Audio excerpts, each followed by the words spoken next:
Retour en France, vous nous écoutez peut-être au volant ce matin. Eh bien, une nouvelle norme européenne pourrait mettre fin au permis de conduire à vie. L'Union européenne a adopté une vaste révision des règles encadrant le permis. La France a 3 ans pour s'y conformer. Réforme qui vise, selon Bruxelles, à réduire le nombre de morts sur les routes, 20 000 chaque année en Europe. Wilfried de Villers, la mesure la plus importante et celle qui fait polémique, c'est bien la fin du permis à vie.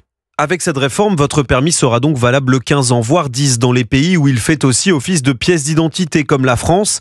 Passé ce délai, il faudra prendre rendez-vous pour une visite médicale, quel que soit votre âge. Trop ferme, estime Théo. Je vois pas tellement de l'utilité à mon âge, sachant que j'ai seulement 25 ans.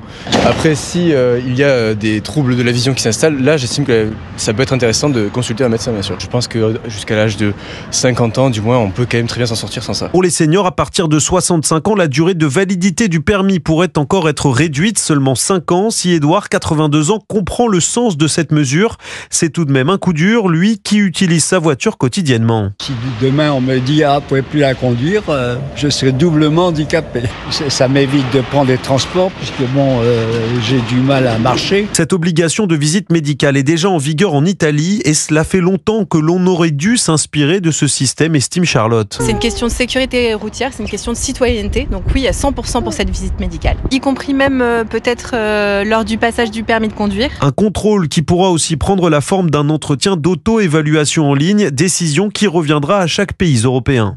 Wilfried de Villers pour Europe 1.